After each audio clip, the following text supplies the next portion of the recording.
Hi everybody, I'm Jim, and I would like to take this video to respond to a tag that was created by Robert G., reader of books, and it's called BookTube Behind the Scenes. It's an original tag by Bob, and it consists of about 12 prompts, and let's just dive into it. This is about booktubers and their posting habits, and I invite anyone who has a BookTube channel to jump in and join this conversation. I hope you make your own video. I'll list some people in the show description. I'm going to tag you, and I hope that you also contribute because I'm curious to see what you have to say. Let's go right into prompt number one. When recording a post, do you read from a prepared script, or do you refer to notes or a broad outline, or do you speak extemporaneously? I would say the answer is all of the above. It's a little bit of all of them. Most of my videos, I think, are extemporaneous, or I just speak off the top of my head as best I can. Sometimes I will jot a few notes down on a notepad, or I'll type them up, or I'll just put them in the in the computer, or something I can look at on the laptop while I'm making the video. And occasionally I will prepare something more full-blown script-wise. Like examples of that would be when I did the read-along of Robert Maynard Hutchins's essay, long essay, The Great Conversation. That was for the most part scripted. A lot of my series on uh, the great the the Great Books Reading Plan. There you go. Get it out, Jim. The Great Books Reading Plan. Those are partially scripted. So I will, have something to refer to. I, I organize them, I outline them, I pull quotes that I want to read, and I'll have some talking points. And then sometimes I talk around those. A lot of this stems from my teaching career. So like I always would tell students when they were doing a presentation, you should have some kind of backup notes. Don't even just rely on your slides. If you're doing a PowerPoint or a keynote, technology can go bad, and you want to have a backup, something printed out, written down that you can refer to, but you never want to just read word for word from your notes. And we preached doing what are called outlined talks, where you have an outline, you have some notes, but you're trying to mix in some more extemporaneous conversational style to keep things a little bit lighter and a little less rigid. Well, I guess I try to do that here. Sometimes it's just completely winging it, which is another thing I used to do a lot of in teaching. Like, I'm not prepared. I just read the thing last night, and now I got to go in and talk about it. Well, let's just wing it. Even when I was winging it, I would usually write a couple things down. It might be discussion questions, and then I would hope the one or two students in the class who are actually listening and awake and were great active participants, my go-to students, I always pray that they were there because they could lift me up and I could make it through it. So yes, I wing it sometimes, but sometimes I do prepare.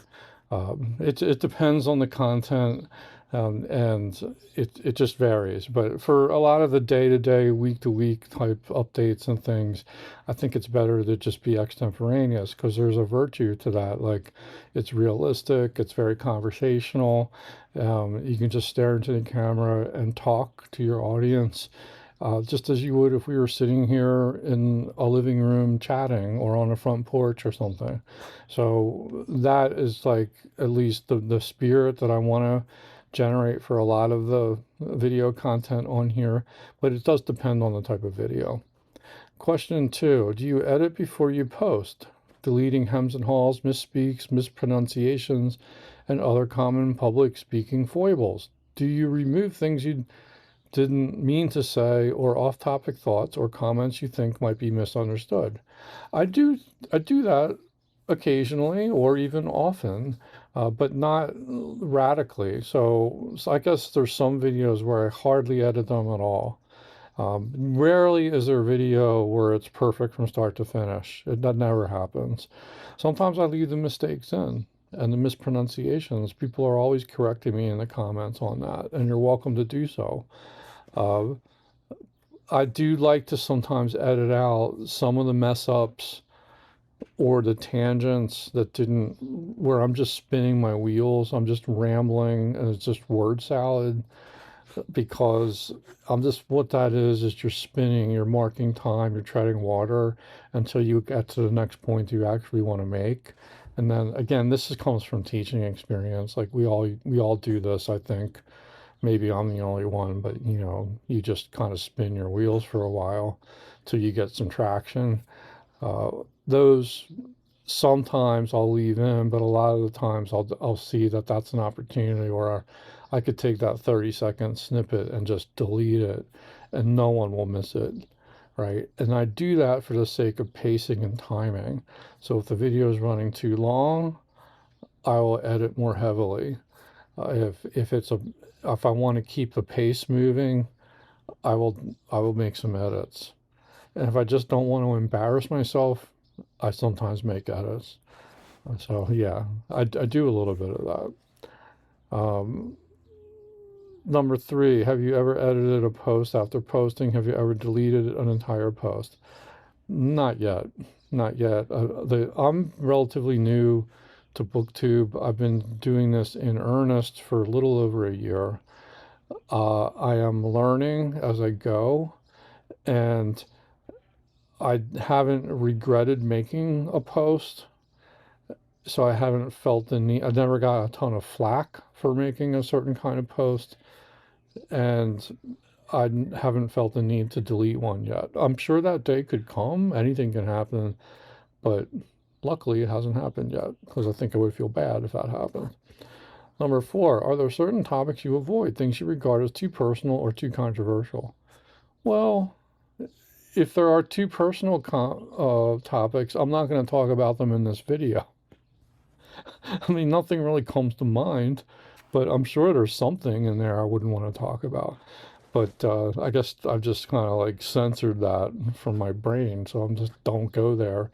But I don't keep a list. I don't have a mental list or anything written down. Too controversial? Well, yeah, I mean, I'm aware of that. Like, I think in the way I try to present the books I talk about, I try to do it in a non-controversial way. I try to make it interesting. I try to see different sides to arguments and everything. So that type of controversy is fine.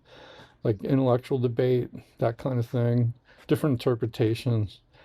Um, but I don't want to treat a topic in such a way as to kind of prod my audience and stoke them and get the cattle prod out and make them react to it. Like, that is not my way. And if there's something that's like so loaded that it would just be, I knew there would be like an uproar in response to it. Maybe I would avoid that, but I can't think of any topics that I've really thought were too controversial to cover. I mean, I've talked a little bit about abortion in some videos, because these are always related to the books that I'm reading, right? So um, things like, political themes are always coming up. I just covered 10 Days That Shook the World by John Reed, which was about the Russian Revolution. So, if you've got a problem with communism, like, you're probably not going to want to hear what that book's about. But I don't consider that controversial. It's history. And if there's things that are touching on current events and hot topics of the day, well, that's part of what makes books interesting. And I'm willing to go off on tangents if they relate to the books I'm discussing. I'm not going to get up on my soapbox. I try not to. I guess sometimes I do anyway. I can't help myself because I like to hear myself talk. But on the whole, I try not to just, preach. It's much more, if there's a tie-in to something I've read that I think you might be interested in, I'll bring it up. It's up to you to decide if it's controversial or not. but I'm not really trying to be controversial. Number 5, do your posts include graphics, special lighting, music, fast cuts, or other design enhancements? Yes, a little bit of that. I don't like to overdo it. Number 1, because I'm not too good at it yet. And number 2, I think you can overdo it, especially things like fast cuts, like arbitrary zooms. There's all these kind of things that like a lot of people on YouTube like do that seem to be popular. Maybe they've heard that that increases engagement or clicks, or I don't know. But I think a lot of that stuff is like unnecessary bells and whistles. But some artful graphics, lighting, edits, music, and things, I think has its place for sure. I have a little intro title card that I often put on my videos with a little bit of self-composed music. I want to add more original music to the channel. I'm working on that.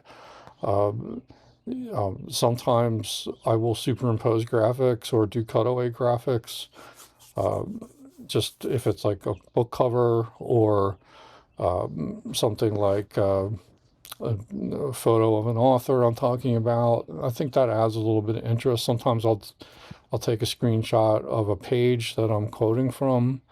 And I think that adds some variety to the videos and makes them a little more interesting. Sometimes I'll do superimposed text, to help kind of like indicate what I'm talking about or the certain theme or topic I'm turning to. And those are fun. I feel like it's a learning opportunity for me. So I started using iMovie, and now I'm more often using Final Cut Pro to do my videos. And there's a lot to learn with those apps. They're very powerful and fun to use. And I am continually trying new things.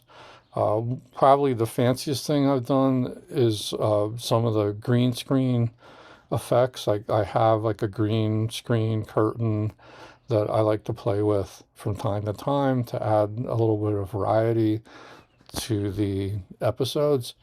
And they have been fun. And sometimes I can kind of get into acting mode and kind of like uh, get out of my shell a little bit and have fun with that. And I'm still learning how to do that the right way too. None of these are like Hollywood special effects, but it's cool what you can do. And I'm interested in exploring the possibilities. The number one, I think it adds a little bit of interest, but it also adds variety to the videos. But I don't want to overdo it because I think most of the videos I make are just like the ones I'm doing now. It's just me talking to a camera, and there's nothing wrong with that. Number 6, do you have a target number of posts each week? Not really, but I don't like more than a week to go by without posting a video because I start to miss it. And some weeks I'm less busy and I have more time for videos, or I have more to say, and other times I'm actually busy either working or I'm reading a lot. And reading always takes precedence to making videos about reading. Number 7, are there certain themed posts you contribute to regularly, such as Poetry Thursday, or What Are You Reading Wednesday? I would also add Friday reads. I occasionally post to those. At one point, I was getting pretty regular with the Poetry Thursdays, and then I got off the train a bit. I just did one yesterday on a Mary Oliver poem. I like those because I can do them really quickly. They tend to be quite short, and I can bang it out, and I can share like a cool poem, and I get to practice my reading skills. So I like that. I haven't done a What Are You Reading Wednesday. I was doing some Friday reads, and then it turned out that like I wasn't always available on a Friday to do a Friday reading update. So now I just call them reading updates. But if they fall on a Friday, I'll go back to that old nomenclature and call it a Friday Reads video. I like those themed posts. They're fun. I'm sure there's other ones, and I'm sure I'll join some of those at some point. How important to you is the number of your subscribers? It's not very important. I do keep an eye on my subscriber count. I like it when it grows. I'm not going to lie. Is there a target number you're hoping to reach? There were a couple targets I did want to hit, truth be told. One was 500, and then the next was 1,000. Because you have certain monetization options that open up for you, and you can build community. And I was curious to see how all that worked. So it was a what if for me. I said, I don't know if I can reach 1,000 subscribers. I don't know how long it's going to take. It wasn't anything that I strove too hard to do. All I wanted to do was make videos and do them in the way that I do them, not try to be anyone other than myself, and see what happens. And it took, when I started doing these in earnest, it took a little over a year to get to 1,000. And I was thrilled. It was great. But now that I'm at that number, I don't really care how fast or slow it grows. I don't know what other, I don't have any other goals for the channel. I just hope it stays and the people like it. If you don't hit your target, would you consider dropping out of BookTube? No, I would think that would be the wrong reason to be in BookTube. It's not about the number. It's not about the goal. It's about the journey. It's about the people that you encounter when you're making these videos. I think the best thing about BookTube is you're getting to know virtually, let's add, but you're getting to know people. You're becoming friends with them. There's certain favorites that you follow and you want to hear what they have to say about things. And that sense of community is what matters much more than an arbitrary number. And, you know, if you would consider dropping out of BookTube because you didn't hit your target, maybe you should just drop out of BookTube now. Like, you're not in it for the right reasons. Are your posts designed to attract new subscribers? Not really. I'm just doing what I'm doing. You know, I'm doing the best I can. I try to come up with new ideas. I try to experiment a little bit, but it's mainly to entertain myself, like to try new things, to learn new things, to grow, to get better at making videos. I'm not really doing them to attract new subscribers. I'm often shocked at the videos that become popular, like that I wouldn't think would get much response from people at all. And then videos where I think I might get more responses, I don't get hardly any responses.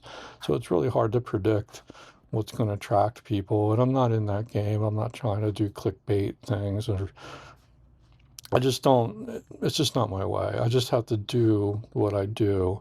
And if people come and stop by, or the algorithm like feeds my videos to these people, that's great. That's great. But I'm not trying to control all that. Are you distressed if you lose subscribers? I think I would be distressed if I lost a ton of subscribers. I'm always losing, you know, a few here and there, and then I gain a few. So that kind of rumbles by. But I haven't had a situation where it was anything I got concerned about. 9, do you always respond when tagged? Well, unfortunately, I don't. I feel like sometimes the tags either don't interest me enough that I could get a video out of it, or I don't have enough to say about it. I only try to respond to tags where I like really am itching to say something, like, or I want to think about these questions and see what I think about them. So I appreciate it when I'm tagged. Like, I thank everyone who tags me, but I don't want to feel compelled, and nor should you feel compelled when someone tags you on a video. I think you should just respond to the tags that you are motivated to talk about. And tags they have their purpose. I realize that, and they're great for promoting one another's channels. And that's why I'm going to list some channels in this show description. And I encourage everyone to check out those channels, like, because they're all worthy. So yeah, I won't be responding to all the tags. It's nothing personal. I apologize if I don't respond to your tag. Like, don't take it personally. It's just, it's much more about whether I have something to say about it. That's the driver of that decision. Number 10, do you respond to viewers' comments? I do. I like to. I don't respond to every last one, but I try to respond to most of them. And my channel is still small enough where I feel like I'm capable of doing that. I try to respond. The length of my responses will vary. Sometimes it's just a thumbs up or hit the heart. Other times it's just a quick thank you type response. Sometimes I'll have a follow-up question. Sometimes I'll write a whole paragraph. It just depends. But I do, what's one of the pleasures of doing this channel is to engage with the viewers. So I try to respond as much as I can. I do apologize if I don't respond to some comments. It could be I just don't have anything to say or to add to it. But I do appreciate everybody taking the time to do that. I should mention that I'm adding an option to my show descriptions now where I have an email account where you can send a response or some feedback. Some people don't like their comments to be posted in public on YouTube, and I get that. So if you'd like to reach out more in private, you can always email me. So look for that link in the show description. 11. Have you ever blocked anyone from viewing or commenting on your posts? No, luckily I haven't. Maybe the trolls haven't found me yet, or the demons. I don't, haven't had the need. I think it goes back to not being very controversial by design. I don't like to get into shouting matches or in any kind of like pissing fest like with people. It's just, we have enough of that online. We have too much of it. If I would totally block someone if they were offensive, though, like if they were just, badgering, especially if you're mistreating other viewers who are commenting. But I haven't needed to do that, thankfully. I feel like the viewership I do have is a really high quality viewership. Like I feel like I'm very lucky that way. I hope that continues. And lastly, tag some BookTube friends, which I will do. I'm going to add a lot of names who probably have already been tagged, so I apologize if you've been double tagged, but just trust that we're interested in hearing what you have to say. And with that, I will close out this tag video. Well, thanks again to Robert G., reader of books. He's got an amazing channel. He's doing a really great series on Roman emperors this year, and I highly recommend that, as well as his Poetry Thursday videos and so many other books about history and literature. And I think it's going to be fun to hear what people have to say about this. That's all, folks. Thanks for watching, and I hope to be back real soon.